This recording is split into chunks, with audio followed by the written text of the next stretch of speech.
मित्रों, आप सभी को नमस्कार। मित्रों, आज के इस लेक्चर में आप सभी का स्वागत और अभिनंदन है। मित्रों, आज के लेक्चर में हम करने वाले हैं क्वेश्चन नंबर 3। यदि x plus 2 2x plus 2 x plus 2 बराबर 0, तो इस समीकरण को संतुष्ट करने वाले x के मान हैं। Option A 0 -2 -6, B 0 -1 -2, C 0 0 -2, D है ऑप्शन 0 0 -6। तो देखिए मित्रों, ये डिटर्मिनेंट यानी सारणिक का प्रश्न है। कहता है x के वो मान जो इस समीकरण को संतुष्ट करते हों। इस समीकरण को संतुष्ट करने वाले x के मान ज्ञात करने हैं। तो यहाँ पर दो तरीके हैं। एक तो सारणिक जो चैप्टर है उसमें कुछ प्रगुण यानी उसकी प्रॉपर्टियां होती हैं, उन प्रॉपर्टियों का उपयोग करते हुए प्रश्न को सॉल्व किया जाता है। दूसरा यहाँ पर ये भी है, ऑप्शन के सहारे यानी ऑप्शन का सहारा लेकर के हम x के मान ज्ञात कर सकते हैं। तो देखिए मित्रों, सबसे पहले हम ऑप्शन से चेक करते हैं। ये ऑप्शन जो है इसमें 0 यानी हर एक ऑप्शन में 0 है। 0 इसमें भी है, 0 यहाँ, 0 यहाँ, 0 यहाँ। तो आइए पहले ऑप्शन से चेक करते हैं। तो सारणिक x प्लस 2, x के स्थान पर 0 रखेंगे। 0 प्लस 2 2 2 2, 0 प्लस 2 और 2 और यह 2 2 0 प्लस 2 बराबर 0। देखिए मित्रों, ये जो है 2 2 2, ये C1 होता है पहला कॉलम। 2 2 2 और 2 2 2। यहाँ पर देखिए 2 2 2 2 2 2 2 2 2 यानी C1 है। ये जो कॉलम होता है पहला कॉलम C1 C2 C3। तो यहाँ पर जो है C1 व C2 क्या है, सर्वसम कहें, सर्वसम है यानी समान है। इनके हर एक एलिमेंट क्या है, समान है। यदि C1 व C2 यानी किसी सारणी के दो रो या कॉलम आपस में क्या है, बराबर है, यानी उनका हर एक एलिमेंट समान है, तो उस सारणी का मान कितना हो जाता है, 0। तो यहाँ पर जो है ये इसका मान क्या मिल जाएगा हमें, इस पूरे वाले डिटरमिनेंट का 0। तो 0 बराबर 0 यानी यहाँ पर 0 आ गया, संतुष्ट कर रहा है x का मान। तो 0 ऑप्शन जो है ये सही है, x का मान 1 है। तो देखिए 0 कहाँ है, यहाँ 0 है, यहाँ 0 है, यहाँ, यानी 4 ऑप्शन है, चारों में 0 है। तो अभी तो हम नहीं कह सकते कौन सा ऑप्शन हो सकता है। तो आइए और एक जो है इसमें से मान उठाते हैं। -2 है, -2 -2 जो है पहले में है, दूसरे में भी है, तीसरे में है। तो इसको चेक करते हैं। इस -2 जो है होगा तब तो जो है हमें और चेक करना पड़ेगा। -2 नहीं होगा तो 3 जो है निश्चय हो जाएंगे। तो देखिए -2 पहले चेक करते हैं। तो आइए, जब -2 रखेंगे तो -2 और +2 ये 0 हो जाएगा। ये 2 और 2, ये 2 रहेगा और ये होने वाला है 0, यानी यहाँ पर -2 रखेंगे तो ये 2 -2 रखेंगे 0 हो जाएगा। ये भी 0 और ये 2 और ये 2 2 और -2 यहाँ पर रखेंगे 0। तो देखिए मित्रों, इसको सॉल्व करेंगे। ऐसा करते हैं, यानी ये जो R1 है इसी के सापेक्ष इसका प्रसार कर देते हैं। तो R1 के सापेक्ष प्रसार करेंगे।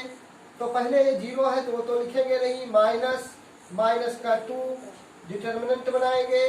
ये और ये इस तरीके से, तो 2 2 2 0 2 2 2 0 और +2, ये जाएगा। ये कितना बचेगा, 2 2 0 2 2 2 और 0 2। इसको सॉल्व करते हैं, आइए चलते हैं सॉल्व करते हैं। ये 0 माइनस का 4 और प्लस का 2 और ये 2 दूना 4 माइनस का 0। अब ये आया 4 दूना 8 यानी प्लस का 8 हो गया। ये भी 2 के 8 यानी 8 8 16 हो गया। यहाँ पर देखिए मित्रों 16, ये जो है कितना आना चाहिए था, यानी ये बराबर कितना था हम लोगों का, ये आया 16। इसको हम लोगों ने सॉल्व किया, 16 आया, बराबर 0 आना चाहिए था। बराबर 0 बराबर 0 बराबर 0 बराबर 0। ये 16 नॉट इक्वल 0 के हैं, यानी ये 0 नहीं आया। इसलिए हम कहेंगे -2 जो है वो इसका मान नहीं है, यानी -2 जो है इसका मान नहीं है।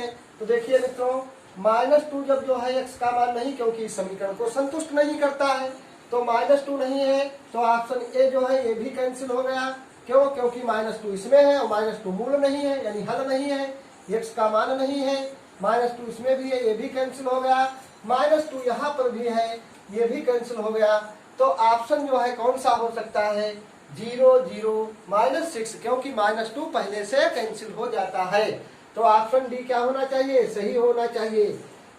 आइए बच्चों, इसको जो है एक प्रॉपर्टी जो होती है सारिक में, उसकी सहायता से जो है इसको भी सॉल्व कर लेते हैं।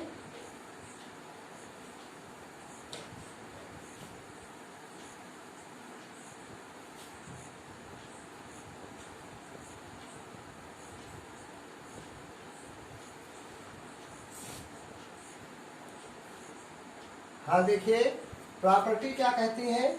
प्रॉपर्टी के जब लगाएंगे तो प्रॉपर्टी ये कहती है, यदि हम सभी, यानी ये C1 है, ये C2 है, ये C3 है, जितने कॉलम है तीनों कॉलमों को आपस में ऐड कर दें। देखिए सारी का हल करने का, यानी सारी को सॉल्व करने का, यानी प्रॉपर्टी जब हम उपयोग करेंगे तो उनको किस तरीके से, मेन बात जो है ये है, सारी को हल करते समय ये ध्यान रखा जाता है जो पद दिए हैं उनको छोटे से छोटे पद बन जाए। जो पद होते हैं उनको क्या करना है? छोटे से छोटे, यानी बड़े से छोटे की तरफ उनको जो है बदल लेना है। अब किसी रो या कॉलम में 3 रो होते हैं, 3 कॉलम, किसी रो या कॉलम में यानी उनके एलिमेंट, रो या कॉलम का हर एक एलिमेंट 1 1 हो जाए। किसी तरीके से प्रॉपर्टियों का उपयोग करने के उपरांत यदि 1 1 हो जाता है तो प्रश्न बहुत आसान हो जाता है। यानी प्रश्न को हल करते समय हम लोग क्या ध्यान रखेंगे? कुछ ऐसा करें कि किसी रो या कॉलम में 1 1 मिल जाए या जो है 2 शून्य मिल जाए। तो जब 1 1 हो जाएंगे तो 2 शून्य बनाना जो है बहुत सरल हो जाता है। तो आइए देखते हैं, ऐसा कुछ सिस्टम तो नहीं है कि 1 1 जो है हमको जल्दी प्राप्त हो जाए। तो देखिए 1 1 है, कैसे है? C1 C2 C1 C2 C3 इनको आपस में ऐड करिए। ऐड करने पर क्या होता है? देखिए प्रगुण ये लगा रहे हैं, यानी C1 C2 को जब ऐड करेंगे x + 6 और ये रहेगा 2, ये 2, ये भी 2 2 2 और ये x + 6 हो जाएगा, ये x + 2 और फिर जो है ये 2 और ये 2 2 4 2 6 यानी x + 6 और ये 2 और x + 2 बराबर कितना है? 0। अब देखिए मित्रों, C1 जो है उसका हर एक एलिमेंट x + c है, तो C1 से x + 6 कॉमन लिया जाएगा। तो x + 6 कॉमन ले लिया तो ये 1 1 1 और ये 2 x + 2 और ये 2 फिर 2 2 x + 2 बराबर 0। अब यहाँ देखिए C1 में 2 यानी 1 1 है, तो 1 1 है तो इससे हम जो है शून्य बना लेंगे।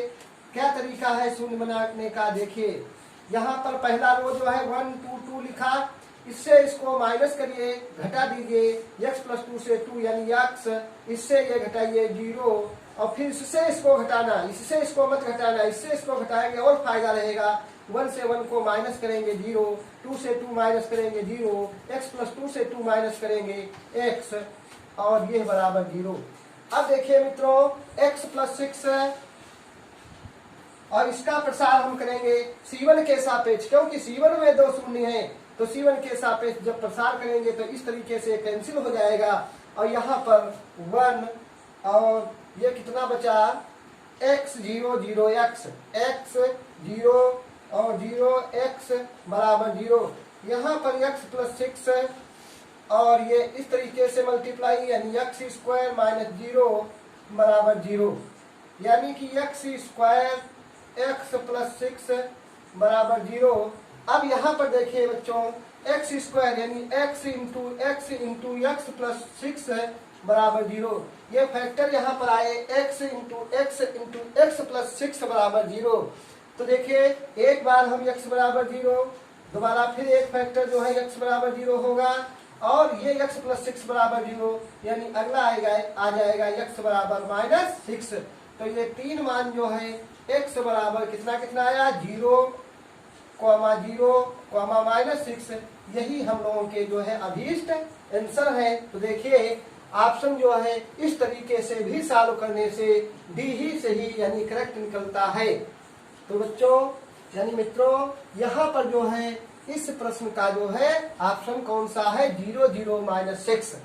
क्वेश्चन नंबर 4 सीरीज n बराबर 1 से इन्फिनिटी n+1/n उसकी whole power n+1 minus n+1/n और पूरे की होल पावर -n इज।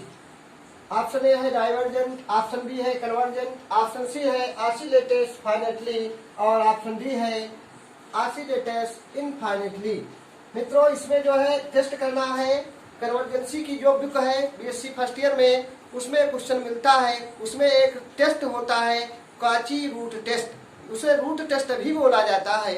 तो ये रूट टेस्ट जो होता है इसका उपयोग कब करते हैं जब प्रश्न में कुछ प्रश्न जो है उसमें घाते इस टाइप से दी हो यानी घाते वगैरह जो है इनके रूप में दिखे, वहां पर रूट टेस्ट का उपयोग किया जाता है। तो देखिए रूट टेस्ट होता क्या है। रूट टेस्ट जो होता है limit n tends to infinity un उसकी पावर un उसकी पावर यानी 1/n लेस देन 1। यदि लेस देन 1 है un लेस देन 1 तो ये होती है सीरीज कन्वर्जेंट। और यदि इसका मान ग्रेटर देन इक्वल 1 आ जाए तो सीरीज होगी डाइवर्जेंट।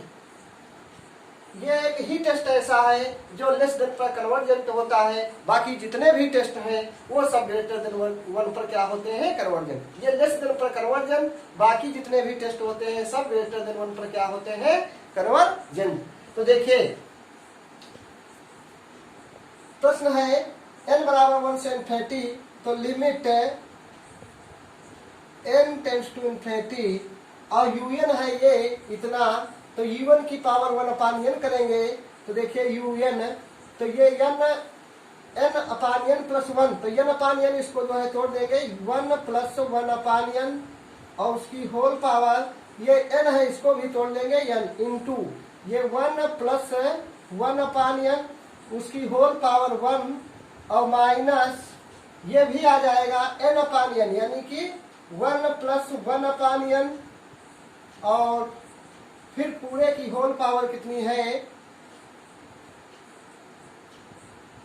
un 1/n तो ये un हम लोगों का ये -n था इंटू 1/n आ जाएगा, n से n ये कैंसिल हो गया। अब देखिए limit n tends to infinity ये आया 1 + 1/n उसकी power n into 1 + 1/n minus 1 + 1/n और होल पावर ये आ गया -1, यहाँ पर -1 आया। अब देखिए n टेंड्स टू इन्फिनिटी यानी लिमिट का जो है अब लगाएंगे यहाँ पर जब लिमिट प्रयुक्त की जाएगी यानी उपयोग इसमें जो है रखी जाएगी तो n tends to infinity 1 + 1/n और n इतने की लिमिट यानी इसकी लिमिट क्या हो जाएगी e, इसकी कितनी हो जाएगी e इंटू और इसकी लिमिट कितनी होगी n बराबर जब यहाँ पर अनंत इन्फिनिटी रखा जाएगा तो 1 + 1/अनंत 1/अनंत जो होता है वो 0 होता है यानी 1 + 0 और माइनस 1 + 1/अनंत ये कितना हो जाएगा ये भी जो है 0 हो जाएगा तो 1 + 0। अब देखिए ये आ गया हम लोगों का -1 और बराबर ये आया e इंटू 1 e -1 और उसकी पावर -1 बराबर e -1 की होल पावर -1 तो ये आ गया 1/e -1। अब देखिए मित्रों 1/e -1 आया यानी लिमिट कितनी निकल करके आई 1/e -1। अब हमें चेक करना है कि 1/e -1 ये लेस देन है 1 या नहीं। यदि ये लेस देन 1 है तो सीरीज कन्वर्जेंट हो जाएगी और यदि ग्रेटर देन इक्वल 1 है तो डाइवर्जेंट।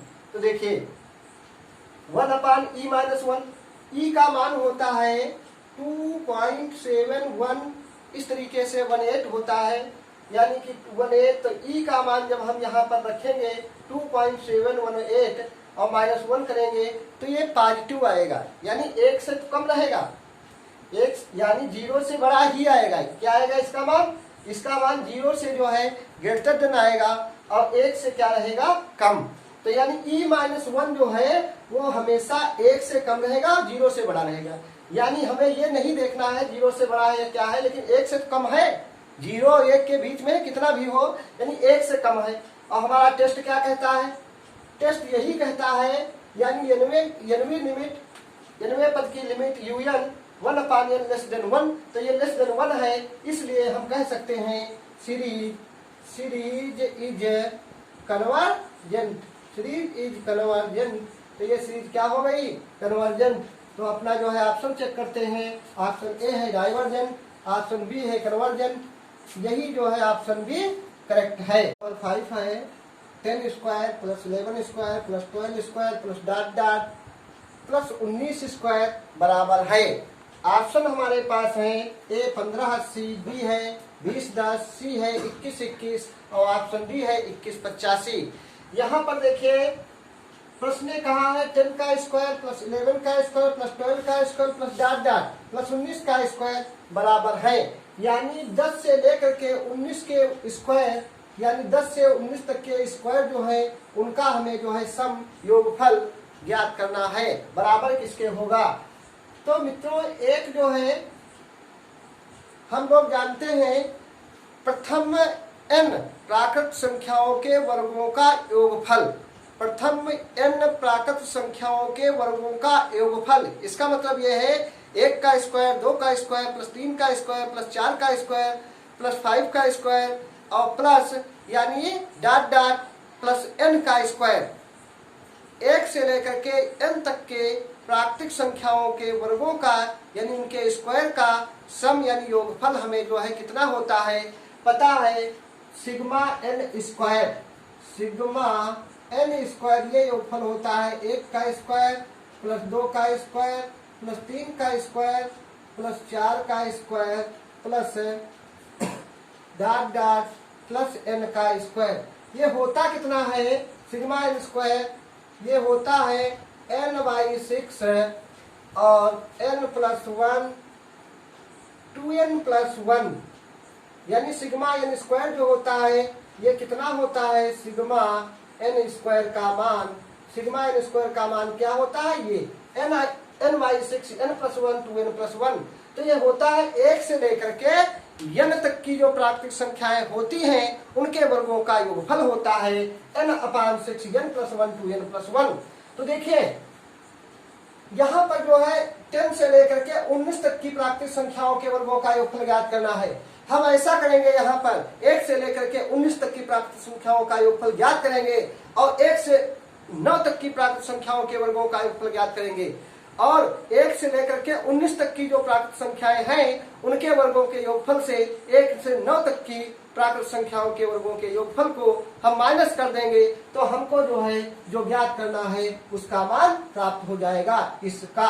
तो देखिए सबसे पहले हम 19 तक की प्राकृतिक संख्याओं का योग ज्ञात करेंगे वर्गों का योगफल। तो देखिए यहाँ n के स्थान पर 19 रखेंगे तो ये आएगा 19/6 है 19/6 19 + 1 × 20 और ये आएगा 19 × 38 से 39 39 और माइनस करेंगे कितने 1 से 9 तक के, तो 9/6 यानी 9/6 9 + 1 × 10 और 9 दूनी 18 1 19 यानी 19।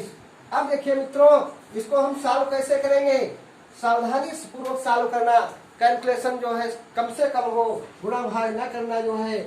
तो देखिए 19/6 19/6 जो है इसको कॉमन ले लेंगे। 19/6 39 दूना जो है 78 और 0 19 दूना 39 दूना 78 माइनस 19/6 10 90 और ये इतना हुआ 19/6 × 0 और 18 से 9 गया 9 और यहाँ 6, अब 6 कम 6 6 कम 6 6 कम 6 और 3 9 6 पंचे 30, ये आया 19 × 115 और बराबर 19 × 5 95 हासिल 9 और 19 एकन 19, 19 एकन 19, 1 20 8 28 2 19 एकन 19 यानी 21, 2185 यानी हमारा आंसर कितना निकल कर के आया 2185। आइए चेक करते हैं कौन सा ऑप्शन सही है। ऑप्शन ए है 1580, ये नहीं है। ऑप्शन बी है 2010, ये भी नहीं है। ऑप्शन सी है 2121, ये भी नहीं है। ऑप्शन डी है 2185। तो करेक्ट आंसर जो है मित्रों 2185 है। यही ऑप्शन जो है सत्य है। आज की क्लास में यहीं तक जो है हम लोग वर्क करते हैं।